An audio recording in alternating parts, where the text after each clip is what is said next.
We just arrived to Komodo Island, you guys. This is the Komodo village. Most people who live on Komodo Island, so this island behind me, they live from fishing or woodwork, selling gold and silver to the tourists.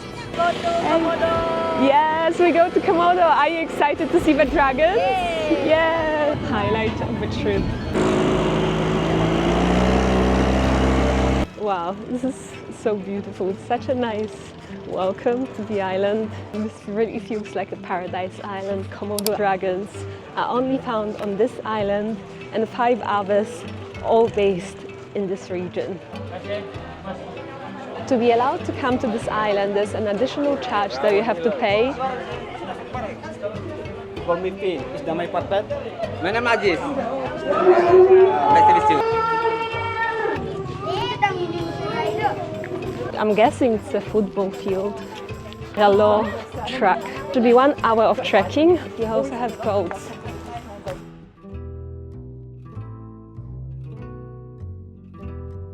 Komodo, to go to the village is the hunting animal local people.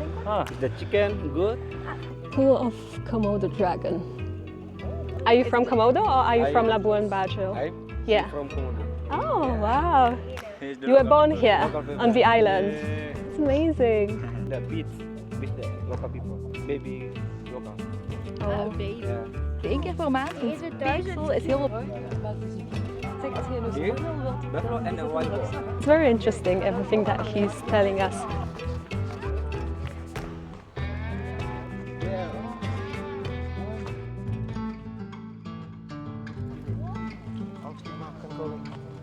I honestly didn't expect to get this close to the Komodo dragons. Of course, everything here is happening under the strict supervision of experienced rangers who know these animals inside and out. Komodo dragons can be dangerous. They are powerful and yes, they are venomous. Their bite can take down a buffalo several times my size, but despite their reputation, attacks on humans are actually rare. And there's plenty of food on the island, so they usually have no reason to bother people. The rangers say they can read their behavior. They know which dragons are calm and which ones to stay away from. I'm following their lead completely, and I definitely wouldn't recommend anyone trying this without expert guidance. It's honestly one of the most incredible wildlife experiences I've ever had. Being this close to such prehistoric looking creatures, it feels like stepping back in time. So they're all males, the ones that we've seen? Yeah. They look very sleepy though, this one especially. This is the biggest male that we've seen so far. I think that's the end of our Komodo tour. You can just buy some different souvenirs.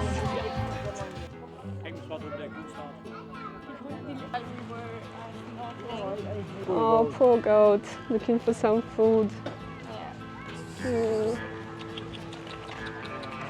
Locals are very friendly, especially the kids here.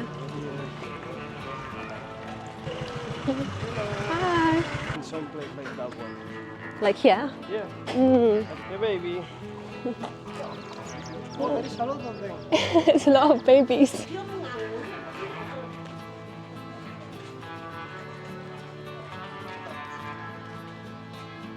Once again, we are walking through the local village. Houses on stilts. People just getting on with their daily life. Little shops. Yeah. We're a tiny village on Komodo. Most of the island is entirely remote.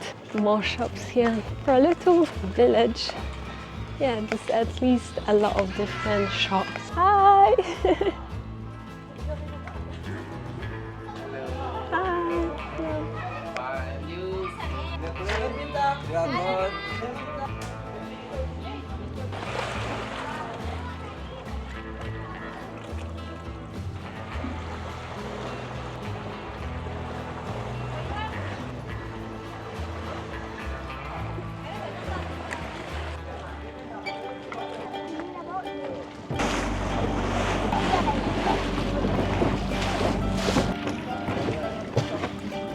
We just got back on the boat. It's time for lunch. Got a lot of fish for lunch today. Not actually.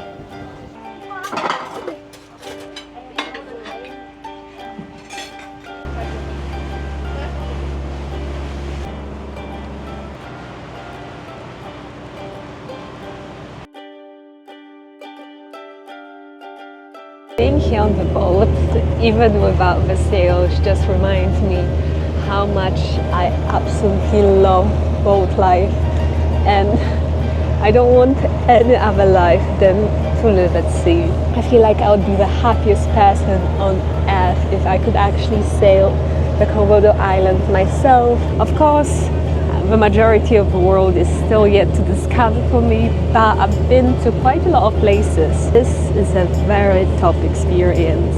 Our next stop is going to be, we are heading there right now, here, Manta Point, where you run great chances of seeing manta rays.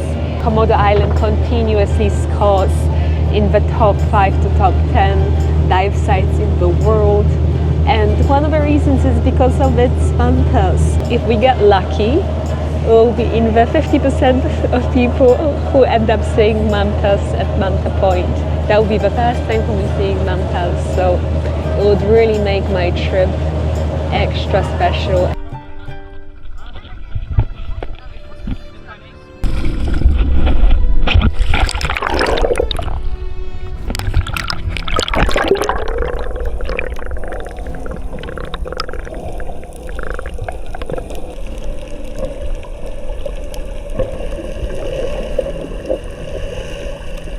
And just like that, another dream crossed off my list.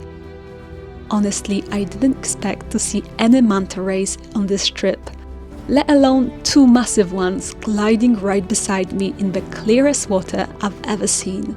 It was one of those pinch me moments, surreal, magical, and something I will never forget.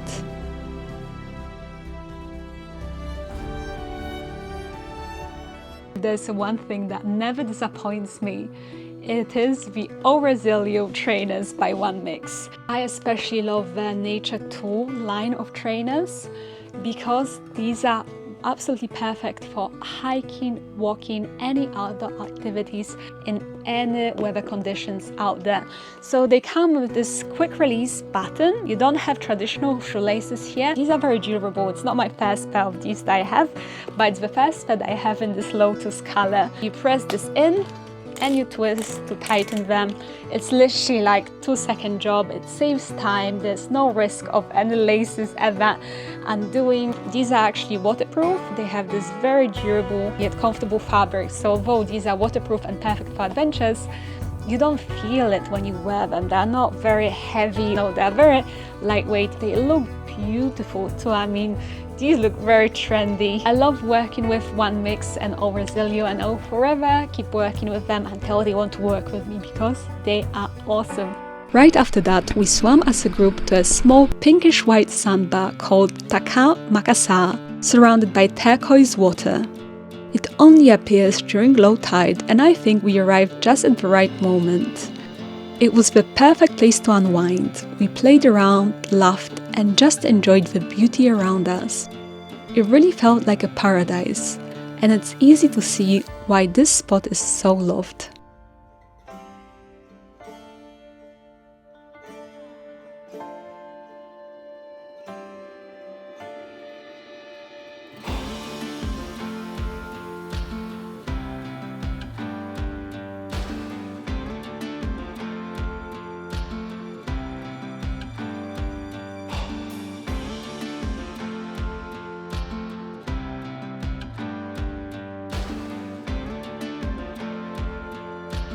But what surprised me the most came next.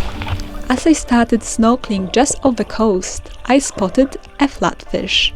I followed it for a bit, and it actually led me straight to a baby shark, right near the sandbar. I had this one-to-one moment with it. I followed it for a while, though I couldn't keep up for long. Still, seeing it that close was just incredible.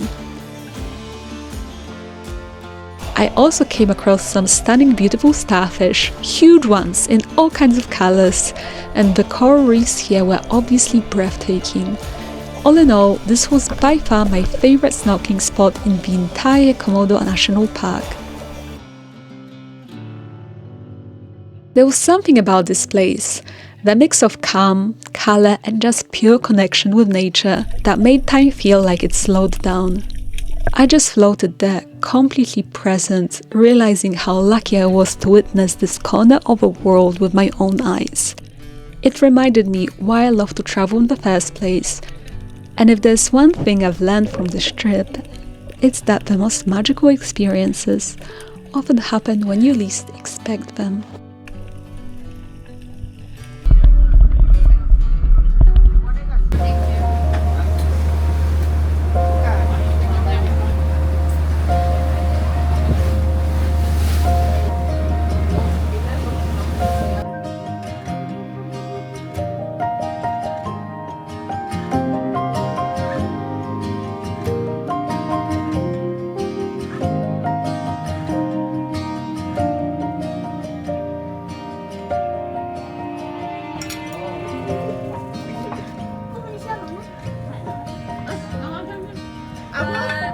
After dinner, maybe 1 hour or 2 hours after dinner, we're gonna have some. Good morning, you guys. It's our last day on the boat today, and I'm actually super sad about it. I didn't realize how much I would love this experience and how much I really miss living at sea and being on the boat. And here in Komodo, where the islands are some of the most magical, beautiful islands I have ever seen in my whole entire life. Actually leaving this boat and leaving Komodo Islands is very sad.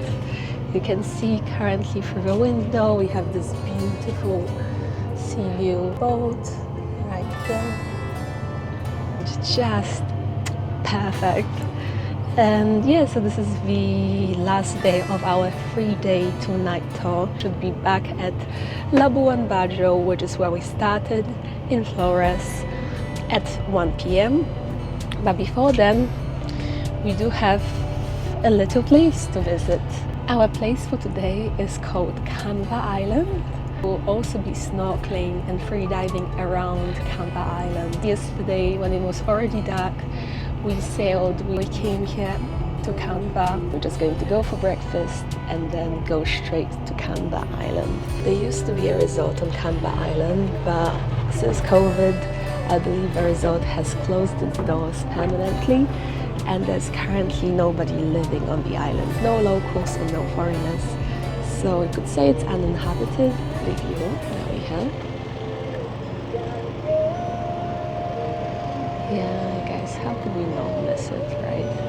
It's just too perfect. The sunsets and sunrises here in Komodo are just absolutely spectacular. You cannot not love the sunrise and the sunset here in Komodo. You get them with multiple different colors. Everything is just big and bright and better and more colorful. Komodo is very known not just for island hopping, but also for diving, scuba diving, free diving, snorkeling. It's some of the best top diving in the world. And I kind of got a gist of it just by snorkeling here. And it's just been such an incredible adventure. It really has been. Yesterday really beat my expectations. Let's see what today brings. I'll take you guys along and we can enjoy this last day on the boat together. But I don't know if this will be my last day seeing Komodo, because after this I'm going to Labuan Bajo and I have already a homestay organized in Labuan Bajo in Flores. So I might be doing more Komodo trips very shortly. Who knows? We'll see. I haven't figured anything out yet because I just want to really enjoy this journey and take it all in.